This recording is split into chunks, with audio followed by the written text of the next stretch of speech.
morning, and thank you for joining us. My name is Michelle Nellenbach. I am the Vice President for Strategic Initiatives at the Bipartisan Policy Center, and today is the second in our series previewing a Republican Congress.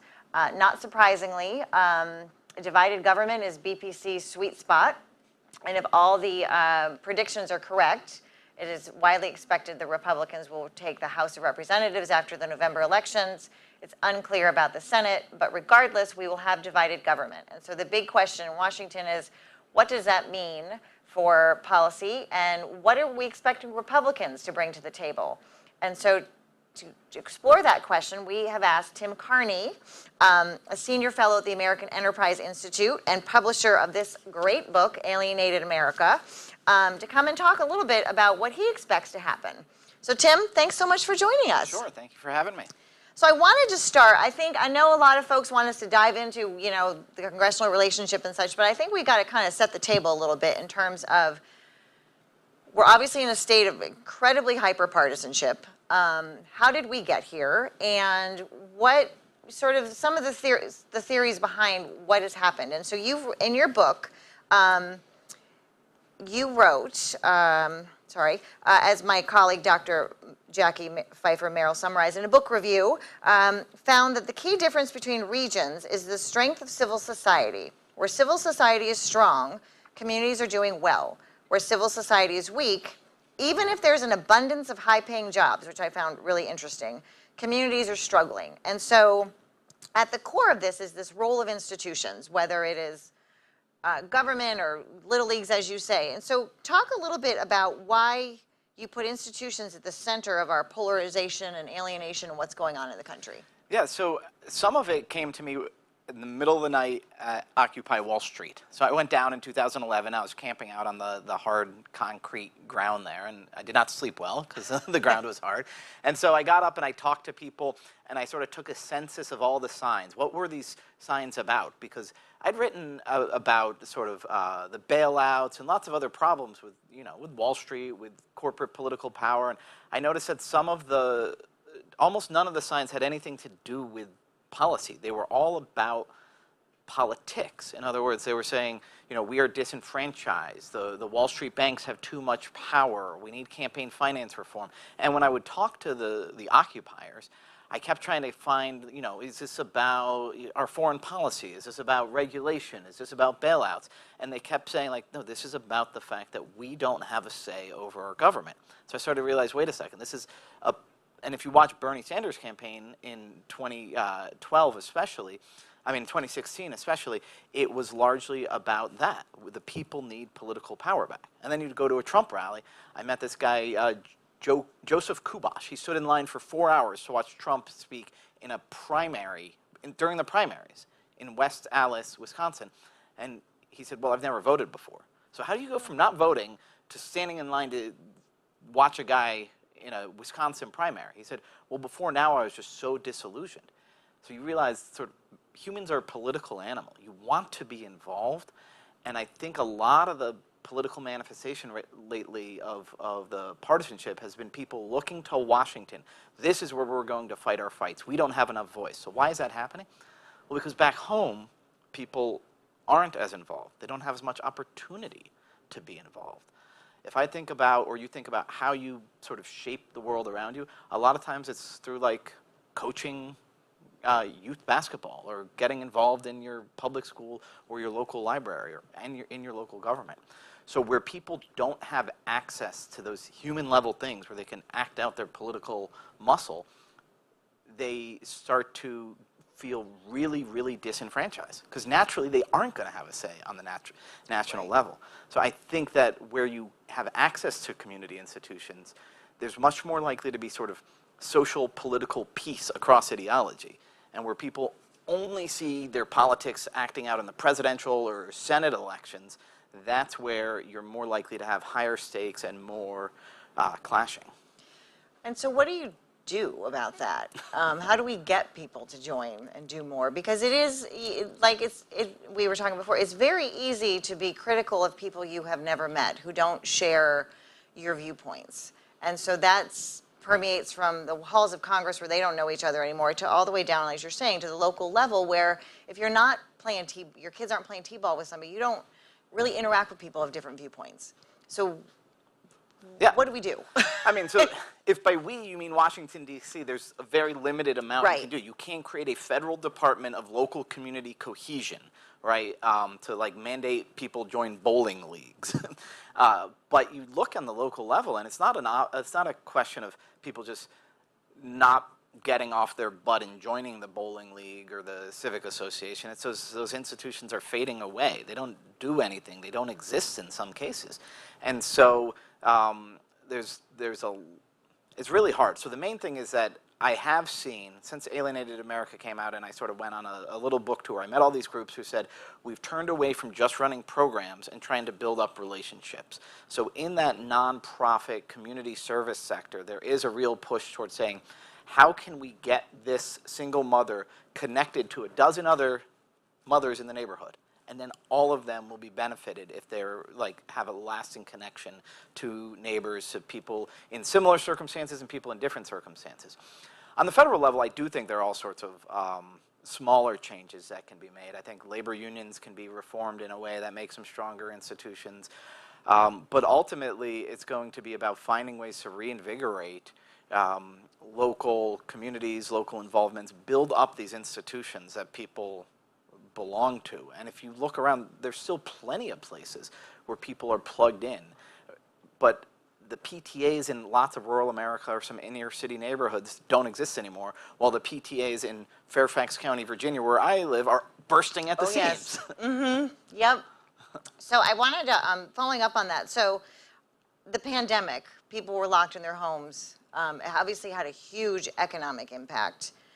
Did it help or hurt sort of this? Because I think people also went out of their way to help others, Yes. but you still couldn't do the one-on-one community building. So Yeah, I mean, it was funny to see we're all in this together in like a window that you walk by and you're like, I don't even know who you are. I've never met you before. We're definitely all apart. There was a mixed effect. On the whole, it was negative. People not being able to go to the local coffee shop, the Little Leagues being canceled. It was negative, and the main place I think that manifests itself is in sort of children's mental health. But there were positives, which were the physical. We get so separated from our actual physical next door neighbors in this life, where you hop in the car from your garage, you drive to work, you drive to the shopping center, et cetera, that we actually got to know our next door neighbors better. I had more over-the-fence conversations with my over-the-fence neighbors in those first 3 months of the lockdowns than I had in the previous 5 years of living in that part of Maryland. And so there were some positives. But on the whole, I think it was negative. It showed up in children's mental health. It also just showed up generally in trust and distrust. Some of the stories, I mean, I work in media, some of the stories about newsrooms where there was just no trust from the younger reporters towards the older editors. Oh, you guys don't know what you're talking about. Well, editors don't build up trust with their young reporters by, fixing their grammar and sending them back a rewrite. It's by in-person conversation. It's by the offhand question about, where you're from, or the offhand comment about, what I did when I was your age. That's how trust gets built up. And without the in-person, one-on-one, informal interactions, a lot more distrust in workplaces and in politics. So I forgot to mention, if you are following us on Twitter or Facebook, you can put questions in the chat or at hashtag BPC Live. And I will be turning to my phone because someone in the room is texting me the questions from the chat. So I don't want people to think I'm actually checking my phone during a public event. So going back to this, so setting aside the current political landscape, if you will, so there are still very serious divisions between the left and the right. What do you think are sort of the core differences? I mean, there's huge differences. One would be that, I mean, it's tricky because I don't think it's any more about left and right in the ideological ways that we would have thought about 15 years ago. Because Donald Trump came in and reshaped what it meant to be a conservative. Mm-hmm. When I used to go to conservative coalition meetings 15 years ago, if somebody was running for Congress and entered the room, the first question was guns, the second question was babies, and the third question was taxes, and that's all it was. Now again, gun control, abortion law, tax rates, they are central issues. But the culture war took on a different meaning in the last 5 or 6 years. It was less about sort of social policy like abortion law or gay marriage, and more about sort of who was the bad guy, whom did you hate? And like Donald Trump got elected in part to sort of punch CNN in the face. If you remember that image, it's Trump punching CNN in the face. And so when I would ask people in 2020, like, do you feel like Trump did a good job? They're like, yeah, look how bad he made Jim Acosta look. And so like it became less even about policies or philosophies that we could fight about, but just about kind of hating one another. So that's a really dumb turn of the culture war that's happened over the last few years. But I think if we were to sort of go to more coherent disagreements, one thing among a lot of conservatives, and not all of them though, but a lot of conservatives do believe we have to address this on a local level. If I get into a debate with somebody, they say, oh, you're just trying to get an excuse, an out, some way to not to have not to have national policy about this. But I'm like, no, if our root problem is local community trusts and connection and cohesion, there isn't going to be a federal solution for it. So that, I think, is a philosophical difference between the right and the left, is sort of, can Congress solve our main problems? Again, that's not how the average Republican politician necessarily behaves, but that is one. And another is about the sort of nature of our history and our country and our culture. Where I live now, Fairfax County, Virginia, there's massive fights in the school board and that sort of thing. And one of the issues is there are people who say, we need to use the public schools to sort of break down these systems of oppression. Education as ways of enlightening people is obviously a goal. But when it manifests itself as, we're going to make sure that you don't believe the backward stuff your parents believe, which is how a lot of parents see it, not even just like strict conservative parents, but then you're like, wait a second, no, I don't think the role of my schools or of these institutions is to sort of educate my children away from me. So that's where I see the main flashpoints in our left versus right divides now. That's a really interesting point about the local schools, and I think it brings up a question I had. So there's about your book, because and you do mention this in the book, is if you're going back to institutions where and community where people live in there's walkable and a lot of those were segregated communities. Yep.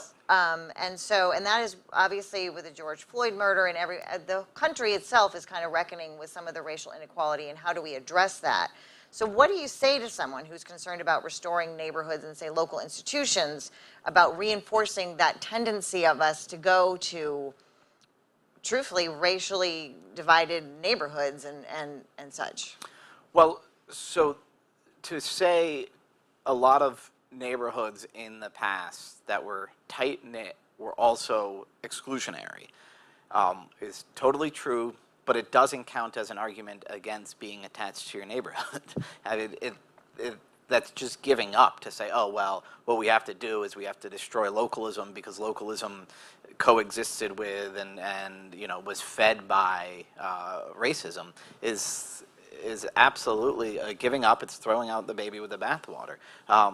It's just a fact that in America there have been very few communities that were both cohesive and diverse along multiple dimensions. But one of the things I point to in Alienated America is my old Catholic parish in Silver Spring, Maryland. It was incredibly diverse, racially, economically. There was 60 countries represented just in the school kids. When we would have a mass once a year where they would greet us in every language, it took up 20 minutes of greeting because there were so many different languages represented by the kids' parents or grandparents. How did this happen? Well, it was sort of a happy, sad accident of neighboring schools closing down and very involved parents who said, I want a Catholic education for my kids, some of whom were Mormon, Muslim, or not religious, and they said, this is the education I want. Incredible diversity. My kids learned a ton. They taught us about countries that didn't even exist when we were in elementary school. Eritrea wasn't a country. My kid had 2 classmates from there, right? And so that was because you do have to have a common bond to have a strong community. You have to be uniting in some purpose, ideally a higher purpose above and beyond you. For us, it was educating our children. in the faith, or at least with these values. And so that common purpose allowed us to bridge racial, economic, and other cultural divides. And so that's got to be, I think, the key to establishing diversity in community, is saying, okay, there needs to be a bond, there needs to be a common goal, a common focus, a common purpose, and we've got to make actual exerted efforts to make sure that diversity works into this. So that's something that some conservatives don't like. They say, oh, well, we should be totally colorblind, totally blind to ethnic background, just treat people as individuals.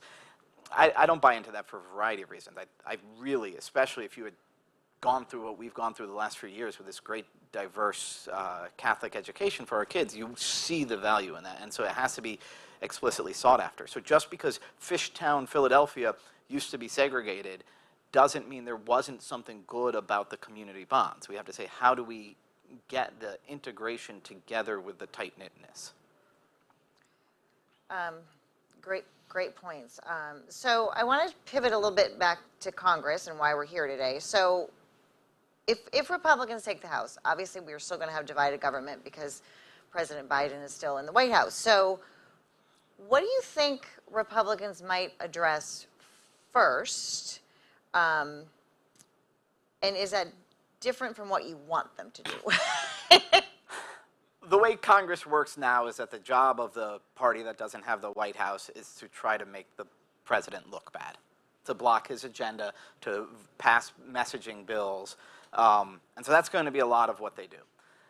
And so there's easy ways to highlight ways in which Joe Biden's either first 2 years have not gone well, inflation, or in which the Democratic Party's base has them standing in a position that's far to the left of the central voter. I actually think abortion is one of those issues, which I know puts me in the minority of the media, but I think there's lots of other cultural issues where the Republicans could highlight that. Again, most of these, if it has to do with school curricula, I don't want Congress getting involved, but that's one of the things I expect. Some of the things they can do where you've already seen bipartisan agreement, and I have no idea if the Republican congressional leadership would be curious in doing this, more direct support for parents. And so you have Mitt Romney, you have Marco Rubio pushing different ideas of a larger child allowance, expanding the child tax credit.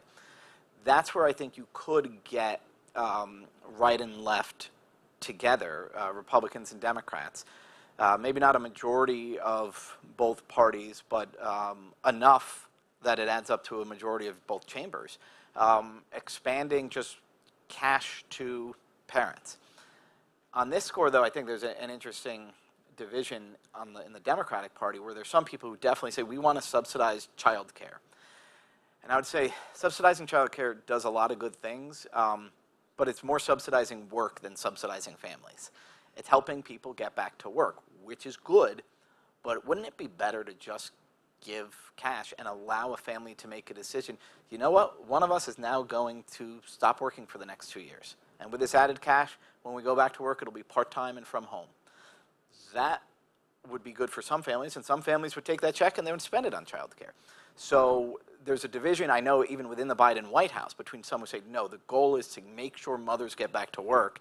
And I would say, shouldn't that be up to the mothers or the fathers to decide whether, how, and when they want to go back to work? So that's where I see a little bit of a divide, but I do think let's help people who are having kids by giving them some money could be something to address. The problem is giving out more money at a time of high inflation is going to have bipartisan opposition at the same time. So another place I would look at, are there tax breaks that are effectively just going to special interests? And that's where in the past Republicans, conservatives had said government shouldn't pick winners and losers, and Democrats have said corporations are paying too low of taxes. Okay, get together, look for tax breaks that are just benefiting special interests, that are distorting the economy, and get rid of those.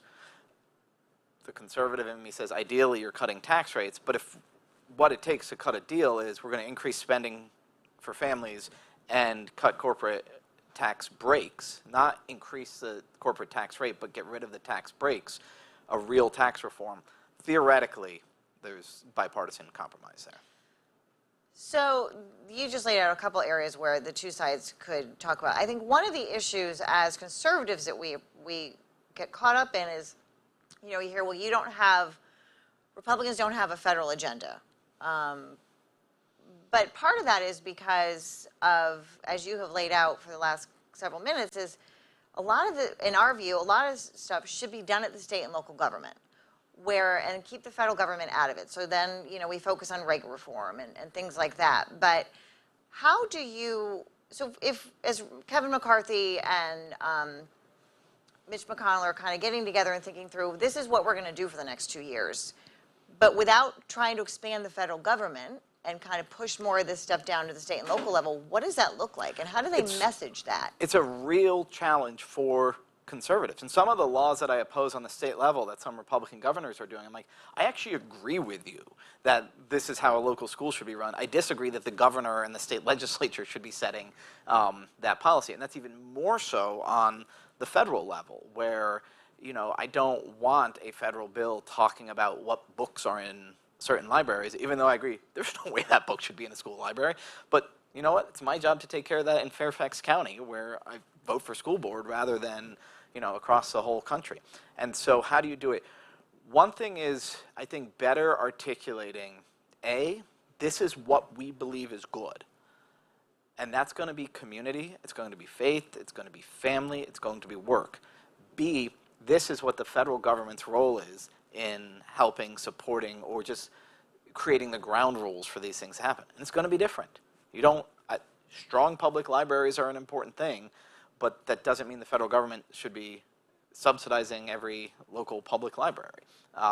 Strong schools that, you know, partner with parents in educating kids is absolutely key, but that doesn't mean we want more of a federal role in local education. So you have to, there was, you know, what are conservatives for is sometimes a funny question, because it's like, we know what we're against on the national level, but what we're for is not always something that Congress can do anything about. I'll tell you what we're for. You know, come to a potluck in a local neighborhood. Go down in Alienated America, I wrote about on the Sunday mornings at the Islamic Center of Greater Toledo. It's just this massive gathering with it's a potluck, it's a meeting ground, and a Muslim who moves into Toledo, which is a massive Muslim population there, is just told, you don't know anybody, go to the Islamic Center on a Sunday, you'll meet everybody. I'm like, this is what I am for. I am for people gathering together about faith, about community, about eating food. We're for all of those things. Guess what? There's not much Congress can do in it. So if you're Kevin McCarthy, if you're Mitch McConnell, you talk about what you're for, and then it's going to be a slightly more nuanced discussion of here's what Congress can do about it, which isn't that much. So in your book, you talk about unions. And this kind of surprised me, but you have a vision for how they could be reformed that would actually they're traditionally Democrat, although as we've seen lately, you certainly have a populist side of the Republican Party where some union members are actually supporting Republicans. And so there's a window there. Talk about kind of your new view of how this would work. Now, it's funny because a huge part of what a lot of the pro-business side of the Republican Party has been doing for decades has been opposing unionization. And so and a huge part of the Democratic political and donor base has been the labor unions. But I think that alignment isn't necessary, and it has to do with the laws about U.S. unionization, where it's not really voluntary on every level. A majority of workers in a certain shop or whatever vote to unionize, and boom, the employer has to represent the union, and workers either have to pay into the dues or there's a right to work law, and it's just a legislative battle. The Ghent system, after, you know, Northern Europe, that I learned about while writing Alienated America, is the unions are more voluntary. They are the ones that sell and provide unemployment insurance. So if you're a worker, you're going to join a union because that's how you get unemployment insurance. And then what they do is they use their bargaining power. They say, look, if you want to hire any of us, you have to give us these conditions. So they do the collective bargaining that way to get better pay, to get better benefits, that sort of thing. But they also act as real community institutions, what we were talking about earlier, something like a bowling league or a church parish. For the working class in America, that's in the middle class, that's long been sort of where they meet people, where you might meet your spouse, where you have a mentor, where you have, a mentee, where you find your volunteering hours, your sense of purpose. All of that stuff can be in a union, but if it's something that you didn't exactly sign up for, you got the job and you're told you had to join the union, you're going to have less buy-in to it. The more that you said, no, I signed up for this, I'm on board with this union, you can do it. So this is better for employers because they can decide whether or not to do business with the unions. Conservatives should like the idea of moving unemployment insurance further away from the government. Democrats should like the idea of something that's going to swell the ranks of union members. And also, conservatives, again, a lot of guys, Blake Masters running for Senate in Arizona, he said, we need to have a country where it's easier to raise a family on a single income. What made that more possible in the 1950s and 60s was good union jobs. And that's not just a saying. Like, this is where a guy with a high school degree could earn a living if he was just willing to show up every day for 30 years. So stronger unions are going to help us get that more stable family economic life. But the way they're currently drafted, they're sort of inherently antagonistic and inherently political. The Ghent system in Northern Europe, I think, possibly could change that. Because we're launching a project around international competitiveness, and part of that is obviously getting better, good-paying, steady jobs here. So we'll have to take a look at that and maybe incorporate that into our plan. The other thing I wanted to touch on, which was, I think some people will find surprising, because as you're obviously a conservative, but in your book you talk about the size of homes, having walkable communities, which for many means, you're looking at environmental impacts, but that has a lot to do with our institutions and our families and how we get to know one another. You want to talk a little bit more about that? Yeah, I mean, so I used to live on Capitol Hill, and I remember there was a local politician. It was like, we want a walkable D.C. And I said, what does that have to do? How is that a priority, that you're walkable? And then my wife and I started having kids. And we have a ton of kids. We have 6 children. And more the sort of demand, the activities, their free time, it was, can you drive me here? Or can I walk there? Well, no. Randolph Road is 4 lanes in each direction. You can't walk there until you're at least 10. And it just became so much harder to sort of run family because we were not in a place where it was easy for our kids to just run around and see the neighborhood. So we ended up buying a house that was literally next to a playground and a ball field. So we're like, here, you can definitely walk there. And that really constrained our choices in where exactly to live. And so that's from the parental perspective. What makes life hard for suburban parents and parents in a lot of places is you have to drive your kids everywhere. They can't walk because the roads are built for cars, not for people. 40-mile-an-hour speed limit on a local road. And so it's harder to just sort of let your kids be free. But then even aside from that, bumping into your neighbors at the local coffee shop or at the local hardware store doesn't happen if instead of a local hardware store, there's a mega big box store that is serving 10 different neighborhoods. And so the people you bump into, you probably don't know. You go there straight from your garage. A car-centric world is, a lot of people are going to love their cars. This is America. People love their cars. That's fine. But there's a lot of people who would rather have a less car-centric life, and the shape of our suburbs and some of our cities doesn't allow for that. And so that's definitely something I think conservatives who care about community and family need to think, how can we make more places be more walkable? That will strengthen both communities and families. See, because I think that's a really interesting, if you take that and overlay that with the debate we have every 5 years when we do a highway reauthorization around rural versus urban, and do you want highway money going towards bike paths and all, but this is a way to talk about that conservatives might be able to get on board with, that kind of breaks down some of that barrier, because it's constant. Every 5 years we end up in this formula like who's getting rural and versus transit versus roads, but that's an interesting way that could break down some of that. We want your kids should be able to bike to the basketball court and the corner store, or walk, to the playground. That's a pro-family. conservative message. And it's fundamentally a governmental role to build the streets and the sidewalks. And I'm just saying, let's do it intentionally more in a pro-family, pro-community way. So another piece of that is you mentioned, and I'll just say BPC has a couple projects that are looking at the home mortgage deduction. It is obviously one of the top most expensive deductions in the tax code. We have one project that's advocated converting it to a credit. You talk about that because what it has done is just enabled people to buy bigger and bigger homes, but it hasn't necessarily extended home ownership. Yeah, there's a lot of economic research suggesting that the ability to deduct your mortgage interest has not, in fact, made homes more affordable because where people are taking it, that just bids up the price of homes. And so that added value shows up as a tax deduction, and the net result is people just have bigger homes than they otherwise would. Again, I have 6 kids. We need multiple bedrooms, but also bigger homes, more expensive homes, but not expanded home ownership is not a pro-community development. It increases sort of the ante, the buy-in towards establishing family life.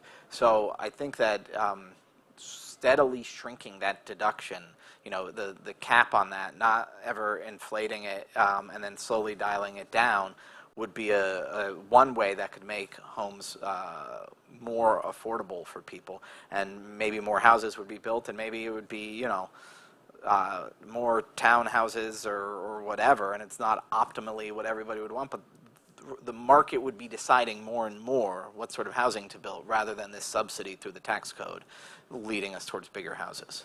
Well, because we do have a very large we have our first name center is the Twilliger Center on Housing Policy that's looking at housing supply. And we've all seen the huge increase in the cost of houses, homelessness, rent increases. It's really a huge crisis, and it is kind of, this is perhaps one way Republicans can address some of that. Yes. Yeah. And again, just a quick reminder, I'm going to turn to audience questions in just a second, but again, you can do them on Facebook or on Twitter. So, and I will, we've got a couple of people in the room here, so I will ask them if anyone here has some questions too. But so last year, we saw a return to earmarks in the House. In your piece on the issue, you noted the net effective earmarks, may be negative. According to a May roll call article, at least 121 House Republicans have requested $5.5 billion worth of projects through the appropriations process. Do you believe Republicans will or should overturn the use of earmarks? I don't like earmarks because I think it fuels, it basically rewards insiders, and it fuels corruption. We had Republican Congressman Duke Cunningham went to jail. He's out now, but he went to jail for sort of selling earmarks. And as government increases its power, it becomes more of a home game for the well-connected, is the way that I put it. And so lots of earmarks are, this public park is falling apart. A couple mayors get together and it's like, this park really matters to us. We don't have the money. Let's refurbish it. Fine, that seems good. I don't have a huge objection to that. But a lot of them, again, because special interests know how the earmark game works, they line up at the trough. And the economic studies I've referred to in some of these pieces show that they showed earmarks to certain communities and how poorly they did economically in the years following. And to try to make sure it wasn't just sort of crumbling communities got more earmarks, they said they compared similar districts, but based on whether or not your congressman was in the appropriations committee or was a subcommittee chairman. And what they found was that there was possibly a negative effect on local GDP in the years after more earmarks went in. Why would that be? Well, because private capital will follow earmarks. So if a shipyard is getting a ton of the money, or if some particular neighborhood is, then you have investment follow that money. But if we believe in the efficiency of free markets, then we would say there's no reason to think that that appropriator knows better where to put the money than the market does. So why do these earmarks happen? Well, because there's there's lobbyists, there's the companies that hire the lobbyists, there's the staffers who write the earmarks who then cash out and go to lobby for that company. So I think that it causes an economic drag to have so many of these earmarks because special interests grab a hold of it. So I don't think Republicans should restore them. That's interesting. And so just to show that you can have disagreement within a single party, I actually am, and BBC, I think they actually should come back, in part because it was deal making, and deal making makes Washington work, and you can think that's a negative, but at the end of the day, the legislative process is broken.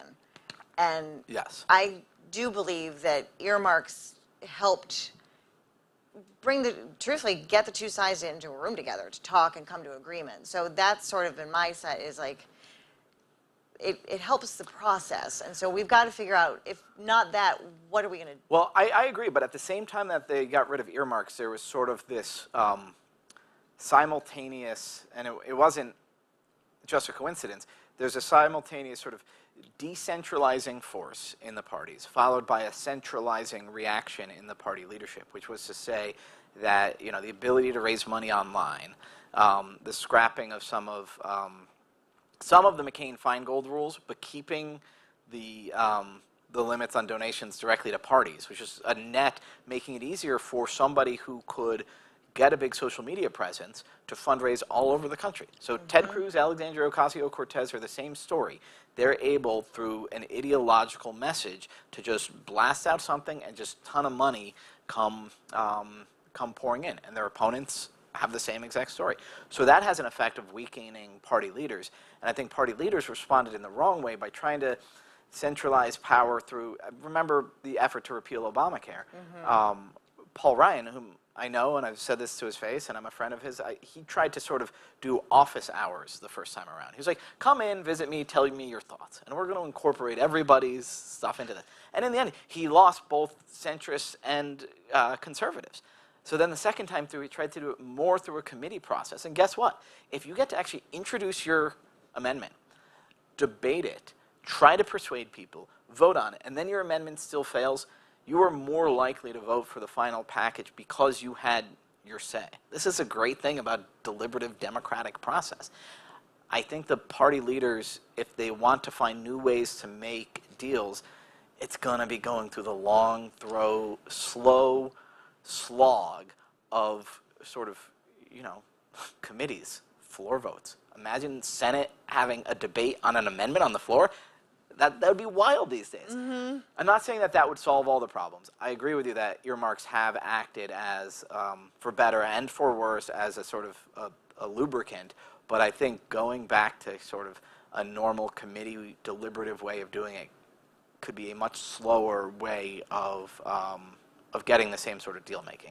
Oh, 100% agree. The committees should be the ones moving legislation, and because you find the senators and members can strike a deal with a member on the other side, you might both have the same water quality issue in your district. Like there's relationships that form, and then those relationships make it easier to move on to another bill together. But again, the party leaders have sort of seen our job is to centralize power in ourselves. So we will cut the deal behind closed doors in our caucus, in an unofficial committee process. And if we need to reach across the aisle for the 1 or 2 or 5 on the other side, that's just not a good deliberative process that's going to lead to positive compromise. Okay, so I'm going to turn to audience questions now. If anyone in the room wants to ask one, feel free. I'll just repeat it because I know we don't have any mics in the room. And again, I'm not checking my phone. I'm reading questions on that have been texted to me. So this, I think you answered a little bit earlier. Do you think, do you think the Republicans will work on the expanded child tax credit? And will Mitt Romney or Mark Rubio's plan get more traction, do you think? So one of the big differences between Romney and Rubio is what sort of work requirements are going to be involved. And Mitt Romney's latest bill has more of a work requirement. So this gets at a good, important tension in conservatism, sort of pro-family conservatism that a lot of people might not see the nuances of. But I imagine a couple getting a larger child tax credit and either saying, okay, now I can afford the daycare I need, or now I can afford to work part-time from home, or take off a full 18 months, or whatever, and making their own decision. What a lot of conservatives who think back to the welfare reform fights are worried about is, okay, we want to give money to a single mom so she can afford to raise her kids more, but if the effect is to pull her out of the workforce, then the children are growing up in an environment where they don't see work as part of daily life, and that can get passed down over generations and lead to intergenerational poverty. And I think both are valid ways to think about it, and Rubio really didn't want to think that his bill would cause people to drop out of the workforce. I think giving people money with no strings attached is better than giving people money only if you don't work, which is what extended unemployment does.